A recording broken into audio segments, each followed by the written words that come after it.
It started with a whisper in the middle of the night. A boy named Caleb, barely 4 years old, sat bolt upright in his bed, his eyes wide open and filled with something far older than his years should have allowed. His mother Julie was used to the occasional nightmare monsters under the bed, shadows on the ceiling, but this was different. When she rushed into his room, he wasn't crying. He was murmuring, "It's burning! Where's my sister? Where's my mother?" His tiny hands clutched the bedsheet like a soldier gripping the edge of a trench. Julie tried to comfort him, brushing the hair from his forehead, but his gaze wasn't focused on her. It was fixed on something beyond her, something invisible.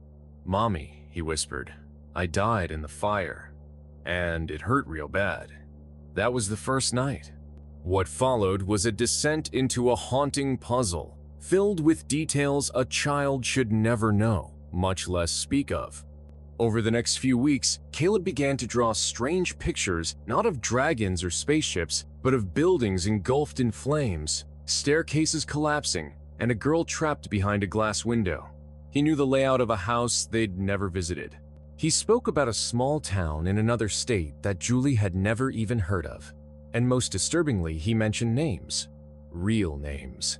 People who, Julie would later discover, had died in a house fire in 1993. Caleb, her sweet, imaginative boy, was convinced he had lived a life before, and that life had ended in fire. Julie couldn't shake the feeling that something was wrong, not just wrong, but deeply unnatural. Caleb's drawings continued. One showed a red brick house with a tall chimney, another had stick figures surrounded by jagged flames, and one depicted a figure lying motionless on a staircase, the face scribbled out in black crayon. Every morning he would wake with dark circles under his eyes and say something new. "My room had a yellow door," or "The fire came from the kitchen first," or "My real mom had long black hair, not like yours." Julie initially assumed he had seen something on TV, maybe some rerun or video clip he stumbled onto by accident. But when she checked the browser history on her phone, tablet, and smart TV, there was nothing. No fire scenes, no news reports. And he didn't use the internet unsupervised. The breaking point came during a family visit to a local antique store, where Caleb suddenly pulled away from her hand and walked straight to a dusty, framed photograph on a shelf. He stared at it, unmoving. "That's my sister," he said quietly. Julie asked the shopkeeper about the photo. It had come with a donation box from Ohio. The handwriting on the back read, "Sarah, Christmas, 1992. That night, Julie typed the town's name and house fire into Google. What she found made her stomach drop. In early 1993, there was a fire in a small Ohio town that killed 3 people, a mother and 2 daughters. The article included a photo of the house. It was identical to one of Caleb's drawings, right down to the mailbox and the rose bush beside the porch. Caleb started to have episodes he would shake, speak in fragments, and plead for someone named Claire to come help. At preschool, he once broke down crying during a fire drill, screaming that it's going to fall down again, and clawing at the walls. Julie confided in a child psychologist, who suggested it could be a past life memory, something that usually fades by age 7 but could persist if the trauma was too intense. One day, Caleb whispered, "I think I wasn't supposed to come back." Julie didn't sleep for days after that. Julie was haunted by the images she'd found. She tried to keep Caleb distracted with activities, books, playdates, anything to pull him back into the present. But the more she resisted, the stronger his episodes became. He started talking in his sleep, muttering full conversations in a voice that didn't sound like his own. One night, Julie recorded it on her phone. The audio made her blood run cold. "Claire, get the blankets! The floor is hot! Mommy's not waking up! Claire, hurry! The fire is in the hallway." Julie sat in her dark kitchen, replaying the clip over and over, trembling. She couldn't explain it. No one could. A few days later, Caleb came to her in the middle of the night and asked if they could go visit the place. He didn't specify what he meant, but Julie knew. She had already saved the address from the news article. Desperate for peace and answers, she agreed. They flew to Ohio the following weekend. The site of the house was now an empty lot with wild grass and a few charred bricks barely poking out from the soil. As they approached, Caleb grew silent. His tiny hand clutched hers with a strength she didn't expect. When they reached the center of the lot, he pointed to a spot near the edge and whispered, "That's where Claire was hiding. I told her to wait for me. I told her I'd come back." Julie broke down. In that moment, all the doubt, fear, and confusion twisted into something sharp and undeniable. Caleb began to cry not like a child, but with a sorrow that sounded impossibly old. "I didn't mean to leave her. I didn't mean to die." He collapsed onto the grass and sobbed until his voice cracked. A man across the street watched from his porch with a solemn look. Later, he approached and said, "That fire. It took a lot from this town. I remember that little girl. Claire. Sweet kid. You related?" Julie just nodded, speechless. She didn't know what she was anymore. After returning home from Ohio, something shifted in Caleb. The night terrors stopped. The drawings ceased. He no longer woke up crying or whispering in the voice of a child he never met. It was as if whatever tether had bound him to that past, to that fire, had finally been severed. Julie still didn't understand what had happened, and maybe she never would. But she knew something sacred had taken place that day in the empty lot. A farewell. A release. Caleb's memories of his other life began to fade like morning mist. Occasionally, he would say something oddly specific, a line about wooden stairs or an old piano, but then shake his head and say, "I don't remember anymore." Julie kept the recording of his sleep talk, not to share, not to prove anything, but to remind herself it had been real. She also kept the photograph from the antique store. It sat framed on her desk, a reminder of a life lost and somehow reborn. Years passed. Caleb grew into a quiet but joyful child. Curious. Kind. He never mentioned Claire again. But every year, on the anniversary of the fire, though he didn't know the date, he would sit quietly by the window and stare into the evening sky for a long, silent moment. Julie never interrupted. She simply stood behind him, watching, wondering who he had been, and grateful for who he had become.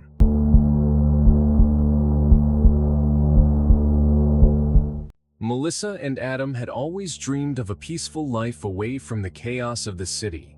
So when they moved into a renovated Victorian house in the rolling countryside of Vermont with their 5-year-old daughter Eliza, everything felt perfect. The house was nestled between trees, bordered by an old fence, and had a large attic that Melissa planned to convert into a playroom. Eliza was a bright, imaginative child with curly red hair and a wild imagination. At first, the new home seemed to inspire her creativity. She'd talk about fairies in the garden and invisible friends hiding behind trees. But then, she began to talk about Lena. At breakfast one morning, she said, "Lena used to live here. She says I remind her of herself." Her parents exchanged amused glances, assuming this was just another of Eliza's fantasy characters. But over time, Lena became more than just a name. Eliza described the layout of the house as it had been a century ago, where the walls used to be, where the well had once stood, even mentioning a hidden cabinet behind the pantry. Out of curiosity, Adam removed a wooden panel Eliza had pointed to and found a hollow space with an old, rusted tin box inside. Inside it was a brittle ribbon, a child's drawing, and a lock of hair tied with string. Melissa stared at her daughter in disbelief. "Who told you about that box?" Eliza replied softly. "Lena did. She says I had one just like it, back when I was her." From that moment on, the air in the house felt heavier, the silence more aware. And Eliza's eyes, though playful, now carried something far older than her years. Melissa began documenting Eliza's stories. Every night, her daughter would recount vivid memories that seemed far too detailed for a 5-year-old. She described life in the house when it still had gas lamps, when horses pulled carriages outside, and when children played by the creek before it was fenced off. She'd talk about Mama June, a woman with a tight bun and an apron that smelled like soup, and the bad night when the fire came. Melissa cross-referenced local archives out of a mix of curiosity and unease, It turned out that a fire had gutted part of the house in 1902. The records listed the family who lived there the Hollands. Their youngest daughter, Lena Holland, had died in that fire. Eliza, unaware of any of this, began sleepwalking. On 3 separate occasions, they found her in the attic, staring at the window, whispering, "It's not my turn yet." One evening, Adam watched the baby monitor as Eliza turned to the darkened corner of her room and nodded at something unseen. She whispered, "Tell Mama June I forgive her. She didn't mean to lock me in." Adam rushed in, flipping on the lights, but Eliza was already asleep again. The next day, she had no memory of it. That same week, she drew a picture showing herself, their home, and a second girl with singed hair standing in the attic window. Melissa was now convinced that Eliza wasn't imagining anything. She contacted a local historian who confirmed the story. Lena had died during the fire in the attic after being trapped inside. Her mother, June Holland, had accidentally locked the door thinking Lena was downstairs. She never forgave herself. The attic, it turned out, was where Lena's room had once been. One night during a thunderstorm, Eliza vanished from her bed. The house was cloaked in darkness as lightning flashed through the windows.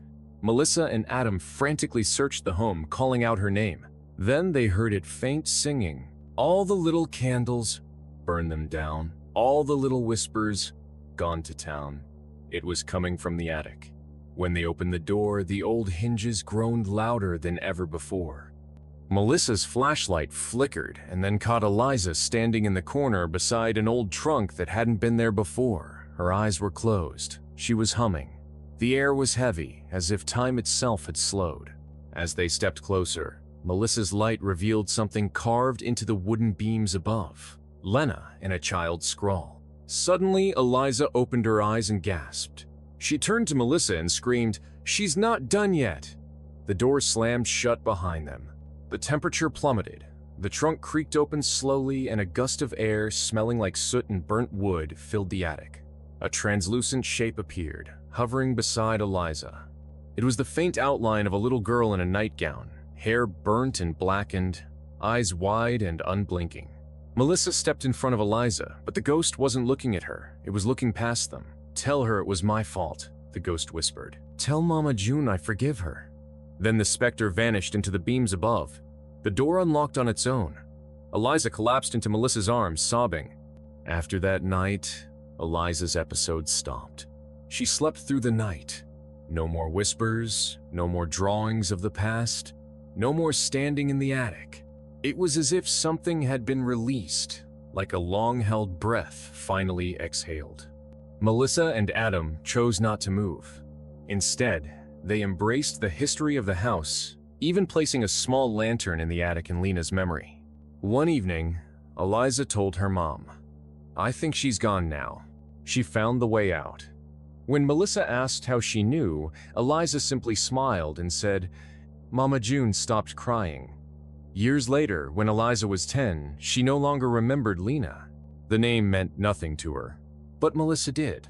And once a year, on the night of the fire's anniversary, Melissa would place a single candle in the attic and let it burn out on its own. Not out of fear, but out of respect for the little girl who once shared their daughter's dreams. The house never felt haunted again, but it always felt watched. Not in a threatening way, but like someone was making sure everything was okay. As if Lena, or whatever remained, was finally at peace and wouldn't let anything bad happen to this family again.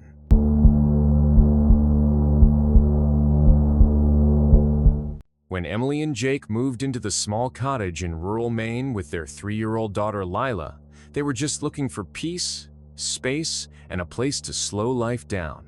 The house was charming, in that old New England way-weathered shingles, a creaky porch, and ivy crawling up the chimney. Lila had always been a bright child, full of wonder and questions, but shortly after they settled in, her energy changed. She began waking in the middle of the night, screaming about the red door. The first few nights, they chalked it up to nightmares. But then, one morning over breakfast, Lila calmly said, "This isn't my first family." Emily froze mid-sip of her coffee. "What do you mean, sweetheart?" Lila smiled strangely. I had another mommy before. She didn't like when I opened the red door. That day, Lila led them to the cellar room they hadn't used yet. It was locked. The door was painted dark brown, but at the corners, flaking paint revealed something else beneath. Red. Bright candy apple red. The color stopped them cold. I used to hide in there, Lila whispered, before he came home. Neither parent knew what to say.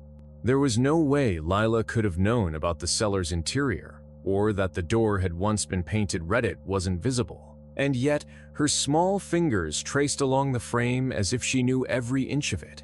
That night, Emily found Lila drawing. She had sketched the house in childlike scrawl, but the cellar door was bright red, and standing next to it was a tall, faceless figure with no hands, just long sleeves and black shoes. Lila had labeled it, "Him." That night, Emily and Jake sat up in bed, whispering about what to do next. Emily was shaken to her core. She'd tried to rationalize it, but there were just too many oddities. Lila's drawing, her description of the man with no face and no hands, the red door that hadn't been visible until the paint flaked off. Jake, always the skeptic, tried to calm her. It's probably something she saw in a cartoon, or one of those creepy kids shows on YouTube. But even he didn't sound convinced. The following morning, Lila refused to eat. She sat in her chair, eyes fixed on the cellar door beneath the floor. When Emily asked what was wrong, she replied, "He's awake now, because I remembered." That same day, Emily found an old newspaper tucked away in a dusty drawer in the shed. The headline was dated July 1961.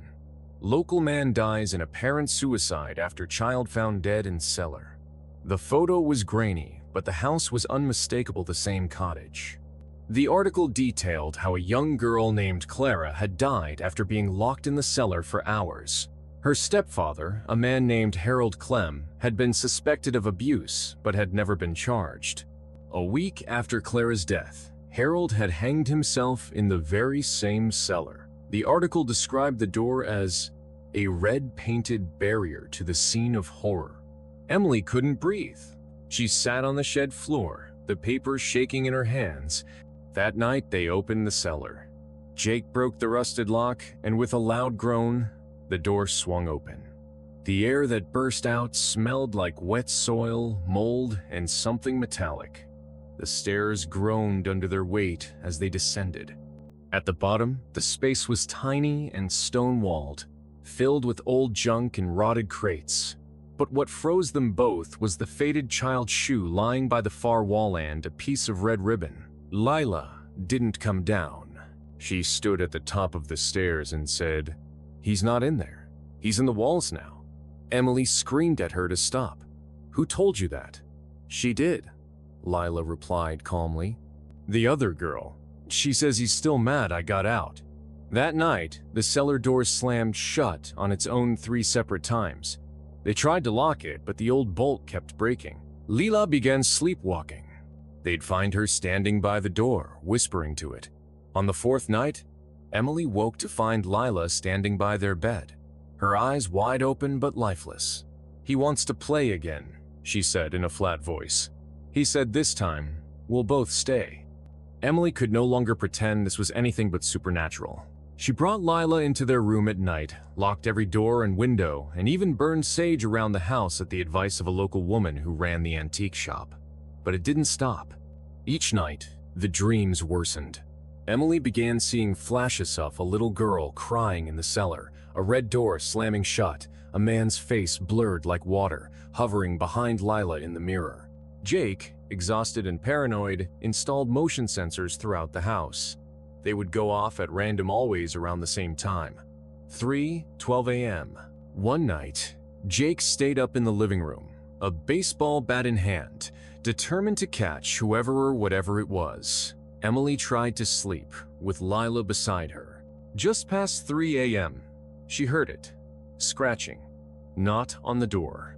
From inside the wall, slow, deliberate, like fingernails dragging across wood, Lila stirred. "He's coming," she whispered. "He doesn't want you here." Suddenly, the power went out. Every light flickered and died, plunging them into blackness. Emily grabbed her phone, only to find it dead, even though it had been charging. Downstairs, she heard Jake shouting, then a crash, then silence. Grabbing a flashlight from the nightstand, she ran to the stairs, but when she reached the bottom, Jake was gone. No sign of a struggle, no footprints. The cellar door stood open, and at the top of it, drawn in something wet and red, was a child's name. Lila, she screamed, calling for Jake. For Lila. Nothing. Then, from the far end of the cellar, where the ribbon and shoe had been, came a low groan. A voice, not of Jake, not of a man. Something inhuman, whispering her daughter's name over and over again like a chant. Lila appeared behind her, pale and shaking. "He said I was never supposed to leave," she said quietly. "But I remember now. I was Clara before. He locked me in once already." And then Lila's voice changed. Slower, heavier. "But now he wants all of us." Emily didn't remember moving, only the cold stone floor beneath her knees, the metallic taste of fear in her mouth, and the sound of her own voice screaming her daughter's name. But Lila was no longer at the top of the stairs. She had descended, slowly, as if pulled by something unseen. Emily tried to follow, but the flashlight flickered and died, and in the pitch black she could hear the cellar breathing. Not the house settling, not wind, but a deep, slow inhale and exhale, like something ancient had just woken up beneath them. She stumbled forward, hands groping in the dark. "Lila," she screamed again. But the voice that answered wasn't her daughter's. It was layered, echoing, like multiple mouths speaking in unison. She was always ours. The wall ahead of her shifted, as if pulsing like skin. Then, a shape emerged from Ital, distorted, as if stretched by time. It had no face, no hands, just the outline of a man, formed from darkness itself, with long arms that dragged along the ground.